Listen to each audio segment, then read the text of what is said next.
பேச்சி விருமாண்டி கோயில். பேச்சியும் அவள் அண்ணன் விருமாண்டியும் வடதிசையிலிருந்து தென் திசை நோக்கி பாலாறு, நொய்யாறு, கொள்ளிடம், காவேரி கடந்து மட்டையான் பொட்டல் என்ற இடத்திலே தங்கி பூஜை செய்தார்கள். ஆனால் அந்த இடம் பூஜைக்கு சரியான இடம் இல்லை என்றும் தான் மட்டும் மலையாள நாட்டுக்கு சென்று பார்த்து வருவதாக கூறி ஆறாம்புலிக்கோட்டைக்கு சென்று விட்டார் விருமன். அவ்வாறு சென்ற விருமன் திரும்பி வராததை அடுத்து பேச்சி தன் சேனைகளுடன் தென் திசை நோக்கி நாகமலை கணவாய் கடந்து வந்தார். அப்போது தனக்கு எதிரே சில மனிதர்கள் வந்து கொண்டிருப்பதை பார்த்த பேச்சி ஒரு கிழவியாக மாறினாள். அக்கிழவியை பார்த்து மனமிறங்கிய அம்மனிதர்கள் அவளை பாதுகாப்பான இடத்திற்கு கொண்டு போய் சேர்த்திட எண்ணி கிழவியை எவ்வாறு தூக்குவது என யோசித்துக் கொண்டிருக்கும் போது கிழவியாக இருந்த பேச்சி அந்த பாறைக்கு பின்னால் பார்க்க சொன்னார். அவ்வாறே அவர்கள் பார்த்த பொழுது ஒரு பல்லக்கு இருப்பதை கண்டு வியந்து அந்த கிழவியை அதில் அமரச் செய்து தூக்கி வந்தனர். கருமாத்தூர் காட்டிற்குள் சந்தன பொய்கை அருகே வந்து பல்லக்கை வைத்தனர். அந்த இடம்தான் தான் தங்குவதற்கு சரியான இடம் என்று எண்ணிய பேச்சி மண்ணையும் பொன்னையும் சோதித்து பார்த்தபோது பொன்னை காட்டிலும் மண் மகிமை மிக்கதாக இருந்தது. இதுவே தான் தங்குவதற்கு சரியான இடம் என்றெண்ணி கிழவி பேச்சியாக மாறி தன்னை பல்லக்கில் தூக்கி வந்தவர்களை நீங்கள் யார் என்று கேட்க வந்தவர்கள் முதலை குளம் ஒச்சாத்தேவர் என்று பதில் சொன்னார்கள். அதற்கு பேச்சி இனிமேல் நீ பல்லாக்கு ஒச்சாத்தேவர் என்று அழைக்கப்படுவாய் என்று கூறி ஊருக்கு அனுப்பி வைத்தார். பின்பு அந்த இடத்தில் தங்கி பூஜை செய்து கொண்டிருக்கும் போது அந்த பகுதியில் இருந்த பேய்காமன் சங்கு ஜெயண்டி சத்தத்தை கேட்டு அங்கு வந்து யார் நீ, என் எல்லைக்குள் என் அனுமதி இல்லாமல் தங்கி இருக்கின்றாய் என்று கேட்டு இன்னும் ஒரு வாரத்திற்குள் இங்கிருந்து சென்றுவிட வேண்டும், இல்லையென்றால் அனைவரையும் கொன்று விடுவேன் என்று கூறி சென்றார்.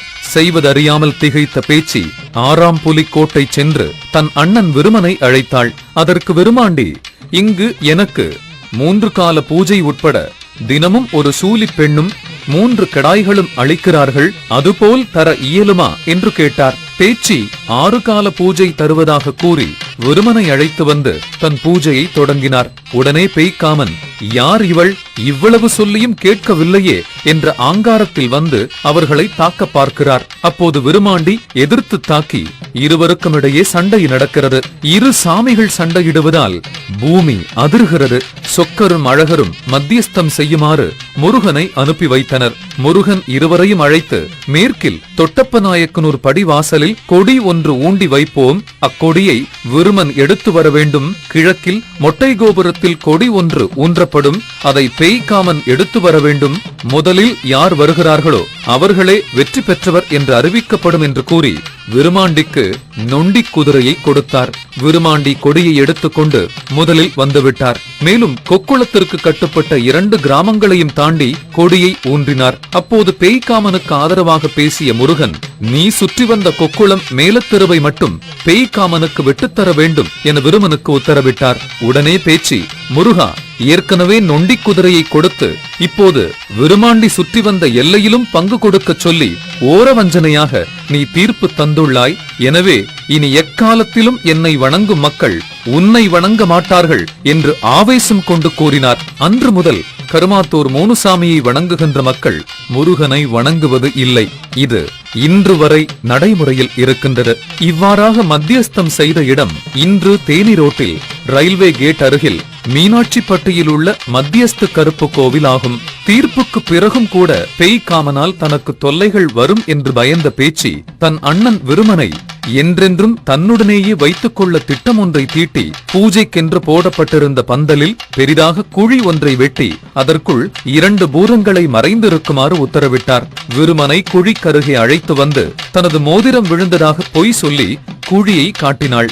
குழிக்குள் இறங்கிய விருமன் மோதிரத்தை தேடத் தொடங்கிய போது குழிக்குள் பதுங்கியிருந்த 2 பூதங்களும் சட்டென பாய்ந்து சங்கிலியால் விருமனை கட்டி போட்டன. குழிக்கு மேல் இருந்த 2 பூதங்கள் பெரிய பட்டியக்கல்லை போட்டு அந்த குழியை மூடின.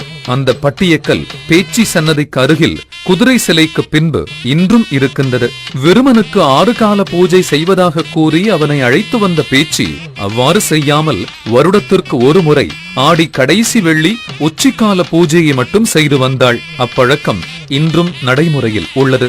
ஆடி கடைசி வெள்ளி இரவு 12 மணிக்கு உச்சிக்கால பூஜை நடைபெறும். பூஜை செய்தவற்றை மேலே தூக்கி எறிவார்கள். எரியப்பட்ட பொருட்கள் கீழே வராது என்பது ஐதீகம். இவ்வாறாக பேச்சி விருமன் இதர துணை தெய்வங்கள் இங்கு குடிகொண்டு இம்மக்களை காத்து வருகின்றனர்.